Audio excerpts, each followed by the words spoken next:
Alright, after those very mid PvP videos, we're finally back to doing a build video. With this Void Hunter build, it's not just one build, it's actually two. I did two separate ones because with one of the builds, it's just put it on and use it basically. Well, I guess they're both like that. One is more offensive and the other one's more like defensive survival. And then you can just choose which one's better for you because everyone has a different playstyle. You can play more aggressively or you can play more passively because just not one build is good for like every situation. What the fuck did you just say, Sal? I don't know.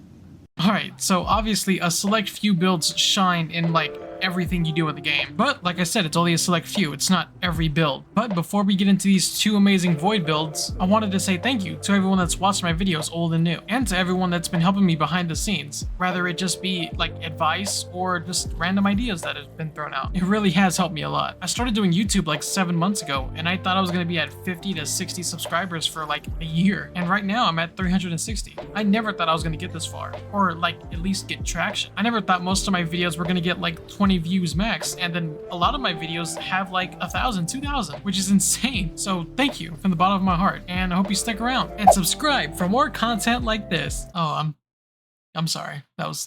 I cringed even saying that. Okay, so for the first Void build, it's more of a defensive type build, and the exotic that we're using is Graviton Forfeit, the Void exotic helmet for the Hunter, and it has the exotic trait Vanishing Shadow. Increases the duration of any invisibility effects. Your melee recharges faster, and you reload your guns faster, and your recovery is greatly increased. So basically, in idiot terms, like me, you have infinite invisibility. So when it says you have increased melee charge, boy, does it mean you have increased melee charge. But it only works if you're around enemies, and of course, when you're invisible. So what does this mean? It means you can have infinite invisibility by just wearing this helmet. I cannot begin to tell you how many times this exotic has saved me from many times I should have been dead. This is literally the best invisible exotic. I mean, Oculus, just don't even think about that exotic. This is the exotic that you want if you wanted to build an Invis Hunter. But finally, let's look into the Night Stalker subclass and see what we're working with. Okay, so I want this to be the most selfish Void Hunter, and it's only focused on survivability. So for the super, we have Mobius Quiver for good damage, and this super is just really good all around. For our class ability, we want Gambler's Dodge because when we dodge, we're going to get our melee ability back. And when we get our melee ability back, we can go invisible again. And when you're invisible, your melee recharges like in 3 seconds. The jump, it's up to you. You know, I like triple jumps. Some people like other jumps. I don't know, like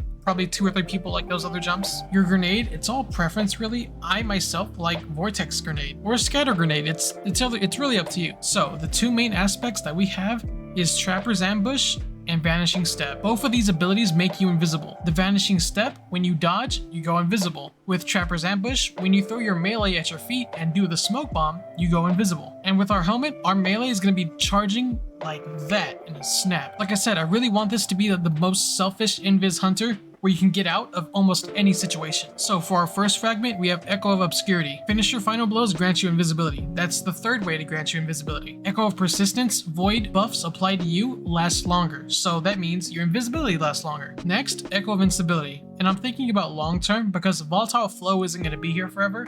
So, defeating opponents with your grenades grants you volatile rounds. In some builds, the mods really do make or break the build, but in this build, you really don't have to be that reliant on mods. Speaking of mods, let's finally get into the mods. The mods do not carry this build how like they carry some other builds. Like everything is focused on Graviton Forfeit and your subclass. But this is what I'm using. An Ashes to Assets to get super energy on grenade kills, Heavy Ammo Finder, and a Harmonic Siphon for, void orbs. 2 bolstering detonations with a firepower mod, so when we use our grenade, we generate an orb and we get class ability. For the chest, Charged Up, Emergency Reinforcement, and Harmonic Reserves. We have more void ammo, we're more resistant when our shields get broken, and we can carry an extra armor charge. For our legs, we have a Void Weapon Surge, an Innervation mod, and Insulation mod. For our class item, we have 2 Bomber mods and a Proximity Ward. Proximity Ward, since we go invisible when we do a finisher, we're also protected while we do that finisher. So you're almost guaranteed surviving when you do that finisher, because you're going to have Overshield and you're going to go invisible right after. For our weapons, you can use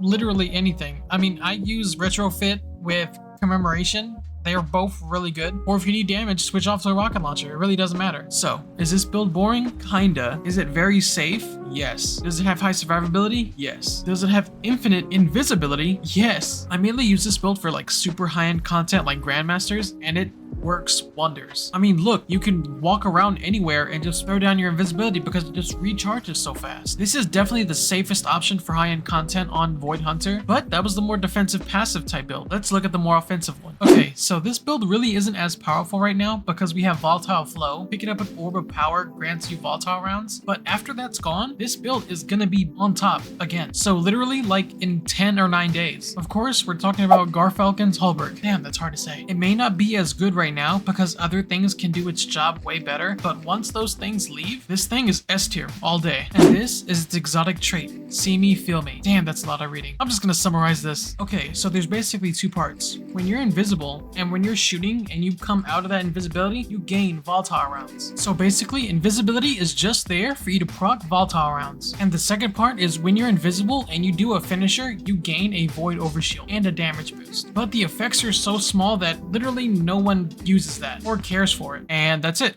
That's the build.